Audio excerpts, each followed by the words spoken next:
I am delighted to introduce our first speaker. Dr. Eric Dobson is a seasoned entrepreneur and investor who has raised over $25 million in capital for multiple projects. He is the founder and managing partner of the Sheltowee Med Device Fund, and he leads the Sheltowee Angel Group, which operates as a syndicate of angel groups in the Southeast and the Midwest. Dr. Dobson has led investments in 25 companies in the last 8 years with several successful exits. He started his career in geography, computer science, wireless technology, and big data analysis. Dr. Dobson founded 2 transportation security companies that performed extensive work for the Homeland Security Advanced Projects Agency under the Department of Homeland Security, and was the recipient of the National Laboratory Technology of the Year for 2004. He was awarded the 2011 Pinnacle Business Award for Innovator of the Year. He was a founding member of the Appalachian Investor Alliance, a syndicated network of 11 micro-venture firms from New York to Mississippi that invested $12 million in 32 companies that created, and get this, that created $780 million in co-investment between 2017 and 2021. Eric, we're so glad to have you with us today. Thank you for sharing your knowledge about what it takes to be and launch an effective tech-based startup. I'm going to turn the screen over to you, and we welcome you today. Thanks, Ann. I appreciate that. And first things first, I am flattered and honored to be here and leading off this the Venture Fair. So thank you for the invitation. I've known Ann and Guy and Michelle and others, especially the Tech Connect West Virginia folks, for about 2 or 3 years, and have just had wonderful time, collaborating with them. So it's really, like I said, an honor to be here. I'm going to go ahead and share my screen. I want to talk today about. Let me actually share the screen first. 1 second. Share screen. There we go.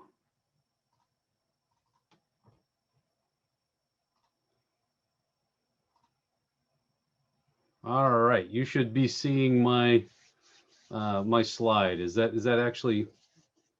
I'm going to trust that that's the case. All right. Hey, as Ann said, I was a fuzzy-haired scientist working for the government, and then I decided to become an entrepreneur, and spent about 11 years founding some companies. And at the end of the day, some were very successful and some were unmitigated disasters. So I learned an awful lot about how companies work as an entrepreneur. And then in 2012, I got invited to join an angel group and started to jump sides of the table and became an investor. So suddenly I got to understand how investors made decisions, which was always a mystery to me when I was an entrepreneur. And now I do, I do several things. One, I still run the angel group, as Ann said. 2, I'm a founder of a group of microventure funds and still work with entrepreneur education through that organization. And we just founded last year the Sheltowee Med Device Fund, which is a $20 million venture fund specifically for med devices in the heartland. So not only do I understand entrepreneurship and investing, I also understand how the heartland works differently than the coast. So anyway, I'll get past my my credentials telling you why you should listen to me, and just here's something I've learned over time, and that is that entrepreneurship is the relentless pursuit of credibility. We always think of iconic entrepreneurs, the Steve Jobses and groups, but the reality is, if you want to be a successful entrepreneur, the first thing you have to establish is credibility. Okay, so this goes for any business relationship. There are really 5 questions that you have to be able to answer to get someone's attention and keep that attention. The first one is, what are you doing and why? Okay, this is the whole concept of this talk, I should say, is what should you know before you begin a venture. So first things first, know your 5 questions. What are you doing and why are you doing it? The why is very, very important. If you're a fan of Simon Sinek, you'll understand the importance of why.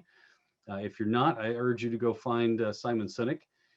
Those, who are you doing it to? In other words, what's your market? Okay, who's your target customer, and why do you love this customer? Why are you solving a point of pain for them? What's it going to cost? That's the first question any partner, any investor, anybody's going to ask. And then what do I get out of it? What's in it for the partner or the investor? And at the end of the day, probably the hardest one sometimes to answer is the why should I trust you? And that's where the credibility comes in. This is the trust building exercise that's required in business. Okay, so let's talk about how to build credibility. Okay, first of all, may seem pretty obvious, but demonstrate competence in everything you do. It's very simple. Be thoughtful, plan, execute. Simple things. Second of all, you've got to have a great story. This concept of a story is going to come up several times here, but the story has to include several parts, and they all must be equally compelling. That's one of the challenges. So your technology story has to be compelling. Your product story has to be compelling. Business model, competitive landscape, your market and your marketing plan, your sales strategy, finances, financial projections, and exits. Okay, this is true of any relationship in business you're going to have. All these things must be compelling, and you must have credibility in each of these before it's going to work. And as an investor, I look at a deal, understand that I have to say yes 15 to 20 times to an investment, but I only need to say no once. Okay, that's the challenge of being an entrepreneur, is that you can have great skill and competence and credibility in one area and not in another, and it's still an all or nothing proposition. Okay, so first things first, what's the value? Okay, what is your solution? Why is it valuable? Okay, why do you get up in the morning? You need to be able to tell someone, why you get up in the morning. Why does this compel you to suffer through the slings and arrows of outrageous fortune, as Shakespeare would say? So, what's the point of pain you're addressing? Everyone should be able to clearly, in one sentence, tell me why they're doing what they're doing, and two, what's the point of pain? Why is it important to solve that? What value does your customer perceive from your solution? Okay, just because you find it valuable doesn't mean someone else does. So why would your customer base? This is also called your value proposition, and again, that is 1 to 2 sentences, very clearly stated. That's part of your story. What's the status of your product service? That should be a very easy one. Is it an alpha, beta, commercial prototype? Is it where are you in the process of deploying this? You need to be able to discuss what your sustainable competitive advantage is, and if you have any intellectual property around that. Okay, most people, better mousetraps can be perfectly good businesses, and please don't take anything I say against that. I deal with high risk, high technology entrepreneurs typically, so I think more about the sustainable competitive advantage. But you need to have a competitive advantage, and preferably, if you want funding, it's got to be sustainable. So what does it take to get your product to market? That's the next thing you got to know. Now, the other thing I always tell people, and this is a quote from Simon Sinek, is people don't buy what you do, they buy why you do it. Okay, this is marketing, it's branding, it's all sorts of things. It's just a very compelling story. I think that's what Simon's trying to say. Okay, next thing, you've got to understand your market in depth. What's the size of the market? How fast is it growing? How much of it can you capture realistically? And by the way, don't ever tell an investor, if I only capture 1% of this market, I'll go live in the Caribbean. That is a very naive statement, and it's a quick path to the circular file. Who are your competitors? You've got to understand the competitive landscape in depth, and how will they react when you start to take market share? That's very, very important. Will they acquire you? Will they fight you? Will they squash you? Will they try and knock off your intellectual property? Those are important things to know. What's the state of the market? Is it unconsolidated? Is it consolidating? Is it a mature market with a lot of incumbents? You need to be able to discuss that very clearly. Most importantly, why will you win in this market? Okay, why do you have something important, whether it's intangible or tangible, that's going to propel you through this process and help you win. And you must empathize with your customer. This is the one thing that must come through in your market analysis and your marketing strategy, which we'll talk about next. It's this empathy and love of your customer. That simply must be the case. Otherwise, you wouldn't get up in the morning. What's the marketing plan? Okay, you need to be able to discuss how you're going to reach your target audience. Whom are you targeting? What's their ROI for using your product? In other words, what do they get out of it? How do you capture your early adopters? What's the beachhead strategy? Another way of saying that. How are you going to take the first beach so that you can get a foothold? How will you expand into your early majority customers? Now that you've got your early adopters, how do you transition? How do you use them to help you get into into a broader market? How will you position your product or service against the competition? There's always competition, period, either indirect or direct, and usually both. So be very clear about that. How do you differentiate yourself from them? In other words, why would your customer buy from you instead of your competitor? How will you use your website and social media channels to deliver your message? And in today's world, I think we all understand influencer strategies. We all understand the importance of social media. And so you need a plan you need to be able to discuss a plan to use those tools. And how will you create a brand, and what's your brand promise? In other words, I'm going to do, I'm doing X, and this is why X is valuable to you, and we will be the market leader in X because Y. You need to it's a fairly straightforward equation, but it's one that you need to be able to discuss fluidly. The other thing I'll tell you is that at the end of the day, and throughout this presentation, there's a couple of Dobsonisms here the simple statements I've learned that are true. And one is that raising capital is just a marketing and sales job. Okay, it's no different than selling products and services. You're just selling shares of your company. So does sales. The very best sales, the very best marketing plan on the planet doesn't work unless you have a good sales plan. Okay, so now that you have your customer's attention, how do you intend to deliver your product or service to your customer? Is that through channel sales? Is that through distributors, direct sales? What's your fulfillment? Okay, you need to be able to clearly, to deliver your product, get paid for it, and then support it. What will they pay for it? Okay, that's a pretty important one. How much traction do you have? Once upon a time, intellectual property was probably the most important thing you could have in terms of seeking an investor's money, because there was a perception of having something proprietary and that valuable that you could use to get yourself acquired. That's still largely true today. But what we see now is the discussion of commercial traction.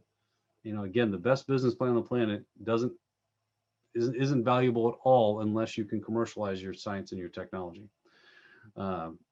So traction, keep that word in your mind and use it frequently.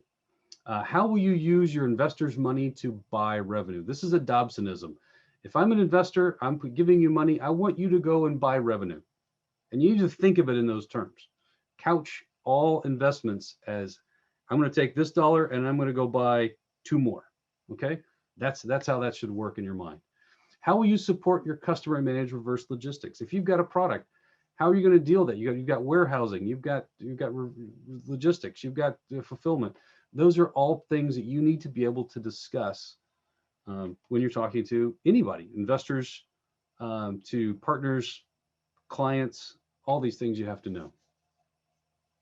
What are the financial projections? Okay, so how do you go from inception to success? That's the sort of the overall concept here. How much is it going to cost to reach market? What's it going to cost to grow that market? How much revenue does each customer represent? Okay, what are your margins? Margins are a very, very important thing. They are sort of a measure of your room for error. Let's put it that way. If large margins give you a lot of room to make mistakes and be successful, small margins leave you very little room for error. So understanding your margins and hopefully margin expansion over time is critical. Okay.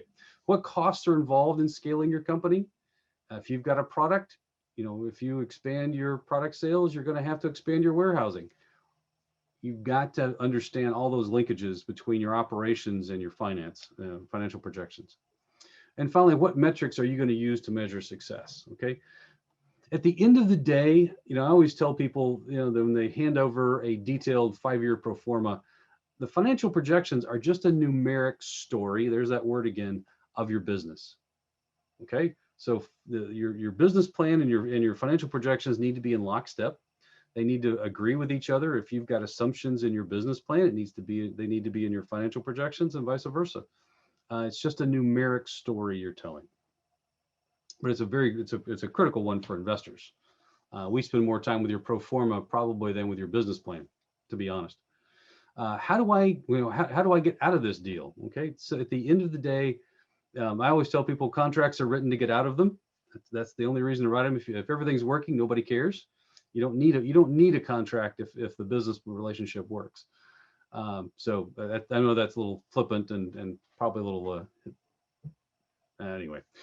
Do you plan to exit the business? If you're a family-run business, you may not want to exit, and that's perfectly fine. You probably also don't want to seek investment capital if you don't have a plan to give back cash. You need to look at bootstrapping or bank financing or personal resources. Okay, that's just part of the understanding of the market. How do you plan to return capital? Okay, if you're going to exit, are you an IPO? Are you going to be acquired? Are you going to issue dividends? And that's the only real option if you're not going to exit is to either buy out or give dividends. And by the way, I'll tell you that I've never seen a single company buy out its investors. Growing companies plow all the money back into their operations to grow the business. Dividends, same thing. It's really it's a long time before dividends start coming from startup companies. Very, very long.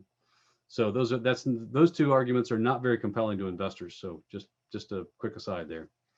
Who's buying whom in the market and for how much? So if you're going to talk about an exit, you need to be talking about who else in the market is being acquired. Who's buying companies and how much are they paying? Whom do you believe will acquire you? Okay, who in the marketplace do you see where you add enough value that they're going to acquire your company? And that may be for your customer base. That could be for your revenue stream. It could be for a number of different reasons. It could be a defensive move just to keep your technology out of the hands of a competitor. But you need to understand what value you create for an acquirer's business and how you can use that to your advantage to be acquired in the future. As I always tell people, Dan mentioned geography. I liken things to a map. If you don't know where you're going, it's awfully hard to get there. So having an exit map, a strategy, doesn't mean that you have to execute it to a T. It just means in general where you're going, and you can make adjustments out of opportunity along the way. So having a strategy is key there and being able to discuss it. Inevitably, we always get the question, what is my company worth? Okay, so here we at this concept stage. Your company's probably worth, and this is mostly for investor conversations, your company's worth somewhere between $500,000 and $2 million if it's concept stage. And that depends on how mature your concept is and how well you can address these questions, quite frankly.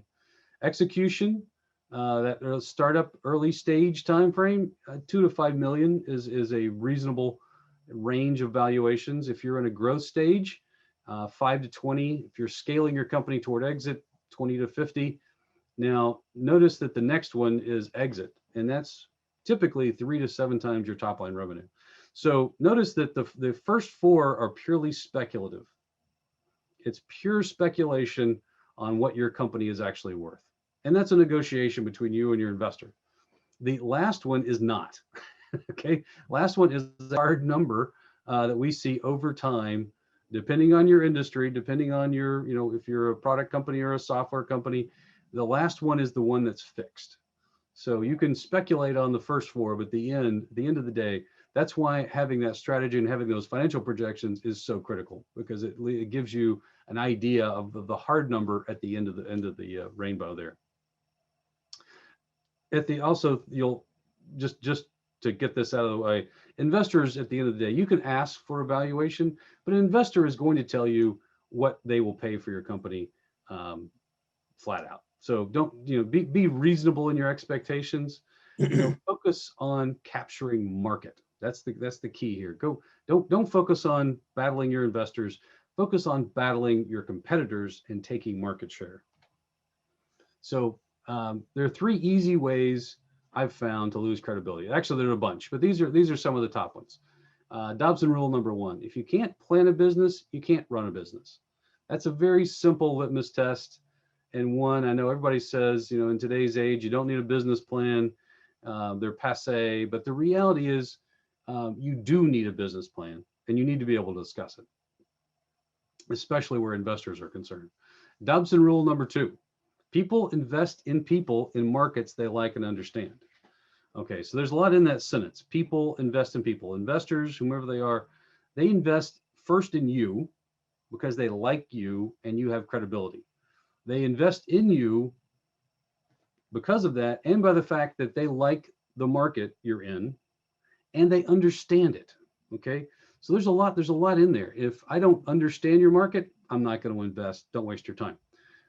It's very, very difficult to educate an investor to the point they will invest in a market they previously did not understand. Very challenging. They're just higher probability wins for you. Go find the people that like and understand the market you're in, and then just be a great person and build credibility with them. Very simple. Sounds very simple. Finally, Dobson rule number 3: if you can't sell me shares of your company, you can't sell products and services to customers. The investment process is fascinating in that this is the first time we get to see how an entrepreneur truly handles sales and marketing. Okay, and that tells us a lot. It's very easy to get dismissed if you don't understand sales and marketing as an organization. You're not going to get investment. Okay, so let's talk about, this is one quick plug for investors, why you want investors on your team. Entrepreneurs are here to make impact. We know that. When we love entrepreneurs for that reason. They're hardworking, dedicated people that get up in the morning to change the world, and we love that energy, and we love their spirit and their desire to make impact. Okay, entrepreneurs make great impact by building great companies. Pure and simple. But don't forget, investors create impact as well by investing in and cultivating great companies. Investors, I know they don't get a lot of credit. It sounds sometimes like the vulture capital. That's the old joke. But the reality is, most investors I know, especially in the heartland, have both they have a give back ethos, and of course they want to make money at it. This isn't philanthropy, but most investors I know in the heartland want to give back. They want to impact their communities. They want to do great things, but they want to do it through entrepreneurs. The problem is we don't often always speak the same language, and so we need to talk. The next slide, I'll talk more about the language. But at the end of the day, what investors do in this slide is very simple. We help you. You have to do the early lifting. We understand, and that's just part of the deal. We come in when you need us, and we help smooth that path. That's what we do, and we love doing it. We love working with entrepreneurs. And at the end of the day, if there's another Dobsonism, it's just that raising capital is just a good story well told. That's raising capital. Okay, the language. Notice 80% of these questions are about business, not technology, not products, not services. Only about 20% of the decision to invest in a given company is based on your product and your service. It's all, the rest of it is about your business. Your valuation is directly related to how well you answer the questions that I put in here. And there's probably a few more. I'm not trying to tell you this is a comprehensive deck of ideas, but it should give you a great start on where the conversation should begin. Smart entrepreneurs know the answers regardless of their plan for capital. Again, this doesn't. I speak for investors because I am one, but this is not just investor talk. You need to be able to do this to talk to partners, to people you want to bring into your company, to customers, to banks, to anyone. They need to understand these questions as well as an investor. Finally, value traction above all else. Intellectual property is still highly valued, especially in the heartland, but traction is your number one motivator for for an investor or partner. At the end of the day, have the right plan, the right pitch, and the right ask if you want to be successful.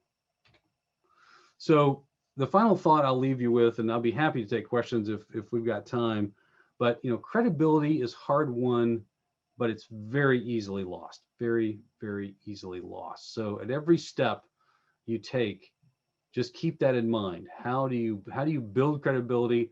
How do you continue and support that credibility through the process all the way through?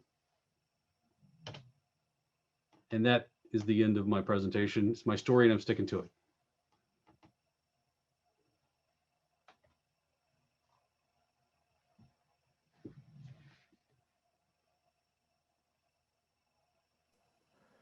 Great. Eric, thank you so much. I'm going to go ahead and I think we're going to have Ann pop up next here. Actually, it looks like next we have Guy coming up, but what I'll do first is we have just a couple of minutes before we start that. So I will ask if anybody has any questions, you can put them in the Q&A box. There's a little box that says question and answer. You can type those in there now for Eric. We will see if we've got enough time to answer those, and I'll let him get to as many as he can, okay? Sure, and the first one that just popped up is, what do you mean by traction? When I say commercial traction, that is engagement with customers. So do you have, are you in discussions, do you have a pilot project? Do you have a letter of intent? Do you have an MOU? Do you have a PO?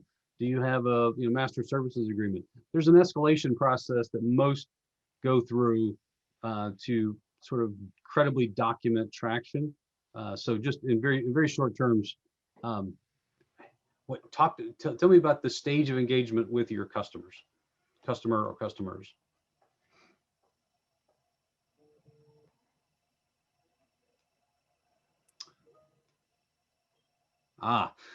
So the question is, people buy why you do something, not what you do. And actually, I'm channeling Simon Sinek there, and his argument is very simple. That there are two parts of the brain. There's the old lizard brain, and then there's the higher math and reasoning brain in the human being. We all make decisions emotionally first, and then we use the math and reasoning sections to justify that decision. So in other words, think fight or flight. Your first fight or flight instinct is just that. It's an instinct. It's the old lizard brain. It does not have, it is not a functioning reasoning system. So the interesting twist is that the two parts of the brain, really, according to Simon, and he says he's got evidence on this, they don't actually talk to each other. It's two independent processes. So when you talk about why, people relate to why something happens emotionally, but they justify actions like investment or purchase through the logic and reason parts of their brain. So that's why the why is so important. If you don't speak to the why first, you'll never get to the what and the how, according to Simon Sinek. But he's got a great TED talk called how great leaders motivate, something along those lines. But I take a look at it. It's a fantastic. He's also got a book called Start with a Why. Great resource.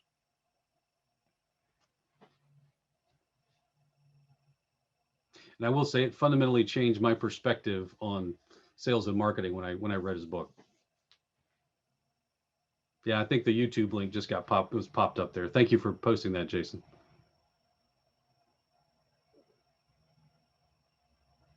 Eric, we have just a couple more minutes. If you see any other questions on there you'd like to answer, we could probably take one or two more. I'm watching for him to come on in, so happy to answer. What do you advise entrepreneurs to do that have never raised capital to do first? That is a great question. It's, well, the very, very, very first thing to do is is prepare your due diligence. And I hate to say this, I mean, there's some work that you have to do before an investor is going to take you seriously, and it has to do with a lot of the things we talked about. It's having at least an outline of a business plan. I mean, I don't really care to see a 50-page business narrative business plan. You can give me 4 pages of bullet points in a business plan, and I'm tickled to death about that. I don't need a flowery, you know, diatribe, you know, tome. I just really need to understand how your strategies and how you're going to advance the business. The one thing you do need to do is the projections. You know, having an understanding of your market at a depth that you can project your revenues. Cost is fairly easy to project if you've ever run a business before. If not, find someone that has. They can help you, you know, craft that expense narrative. It's really the revenue narrative that's the challenge, and so critical, because that's your strategy. That's how you grow your business. So once you've got a you know, a good, clear business strategy document in the business plan, and you've got your finances, build a pitch deck, and you're ready to start talking to investors. I would say you might, this Tech Connect West Virginia, the 3 Steps to Startup program, is a phenomenal place to start. I know some of the folks that are working with Tech Connect and the content they're building, and I think it'll be very, very, very helpful in that process. But as much as I hate to say it, you got to do some homework before you can talk to an investor.